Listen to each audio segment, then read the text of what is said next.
نہیں ہے، یعنی وہ ان کی نیکوں کی نیکیاں ان کے گناہوں کے برابر ہیں. اچھا خضر علیہ السلام نے گناہ کیا تھا، اس کے لیے یہ ہے. مطلب ہے یہ کہ نیکیاں کرتے ہیں نا، نیک کار لوگ ہو، تو مقربین جو گناہ کرتے ہیں نا،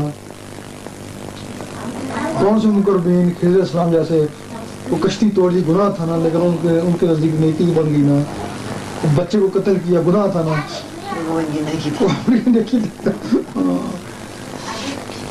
وہ ان لوگوں کے اشارہ ہے. مقربین کی گناہ بھی جو ہے وہ نیکوں کی نیکیوں کے برابر ہوتے ہیں، نیکیوں میں شمار ہوتے ہیں، نیکیوں میں شمار ہوتے ہیں. اس کا یہ مقصد، اس کا مقصد یہ ہے.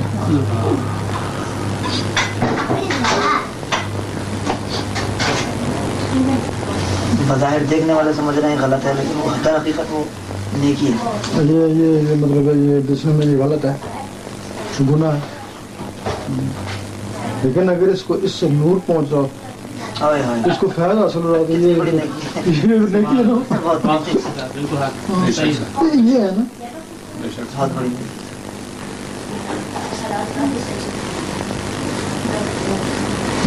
یہ تمہارا مسافہ بنا اسی وجہ سے بنا ہے نا، ہاتھ ملاتے ہیں تاکہ اس کے ہاتھ میں وہ سارے ایمان والے لوگ ہوتے تھے، اس کا ادھر جائے، اس کا ادھر جائے، بس سینے سے لگاتے ہیں کہ اس کا ادھر جائے، اس کا ادھر جائے. کہ ملتے 3 دفعہ سینے سے لگا کے ملا کرتے تھے. اب نہیں ملتے، آئی کوئی نہیں، ملنے کی ضرورت ہی کوئی نہیں. اب نہیں ملتے، ہے ہی کچھ نہیں، بیکار ہے. ان لوگوں کے لیے حکمت تھی ہر کام میں، ہر کام میں. ادھر کا اللہ ادھر کا اللہ ادھر. ہو سکتا ہے یہ صفاتی ہو، یہ ذاتی ہو، مکس ہو گئے نا، ایسے لوگ ہوتے تھے. آگے نقل ہے نا بس.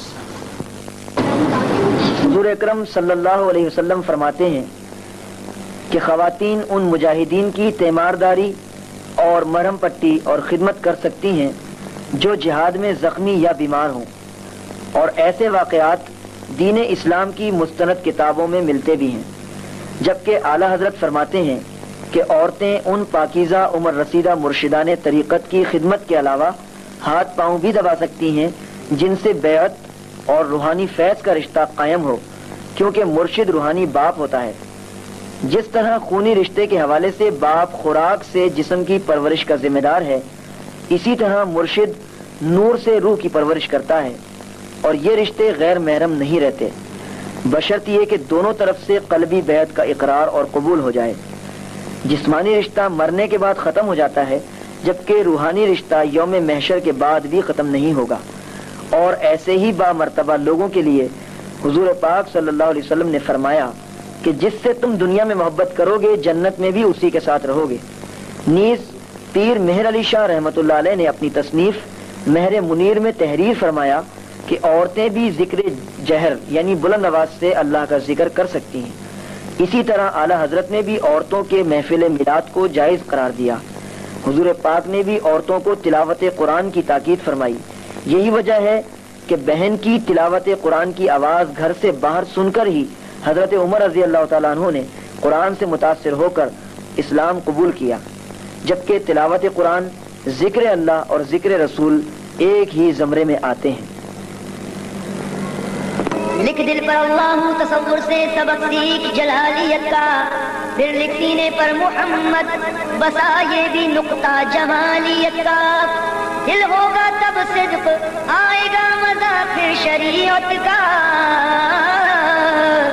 ورنہ نہیں ہے ثبوت کچھ تیری نمازوں کی قبولیت کا.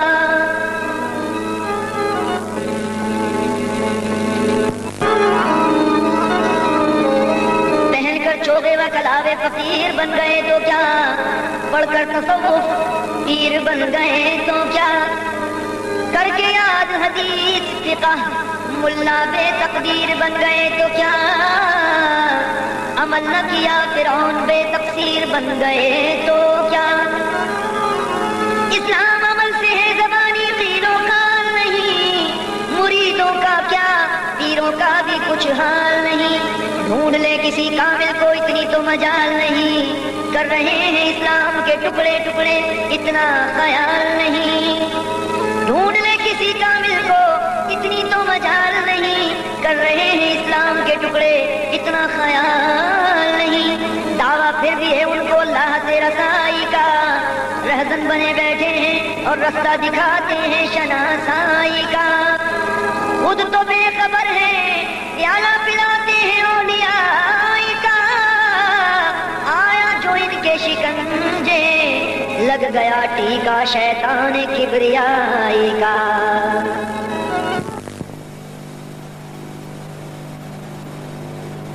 نہیں اٹھاتا اور اس کا مصیبت دور ہو جاتا. And he even don't raise his hand for and prayer for God helps and resolves the problem because of connection from God. because of this connection God.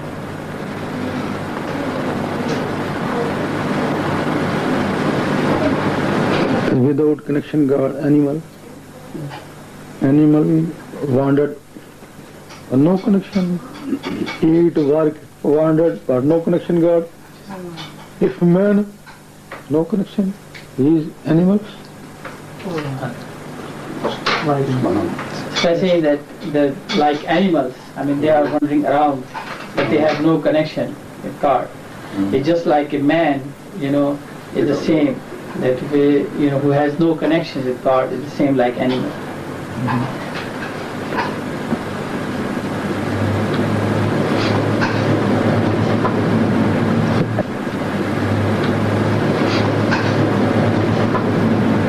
Animal بہتر ہے انسان سے کیونکہ اس کا حساب کتاب تو نہیں ہوگا نا. اس کا تو حساب کتاب ہوگا. I say that animals are better because there is no accountability, for those animals. But human, is held accountable.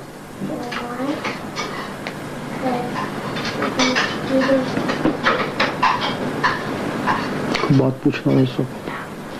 If you have any questions, you'd like to ask.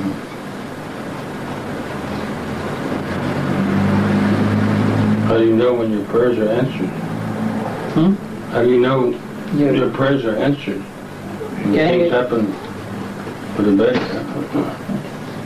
اس جگہ کہیں کہ ہمیں کس طرح پتہ چلے گا کہ ہماری جو دعا ہے اس کا جواب ہمیں ملا ہے یا قبول ہو گئی ہے.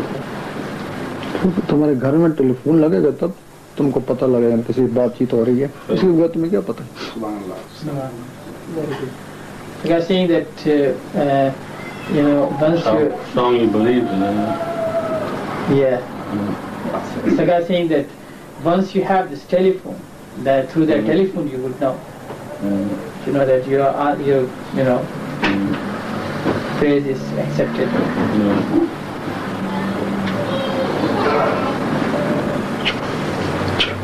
یہ تھوڑا تھوڑا یہ نا اگر محسوس کرے نا کسی کو تندرستی ہو رہی ہے تو پھر کل پھر دوبارہ آ جائے.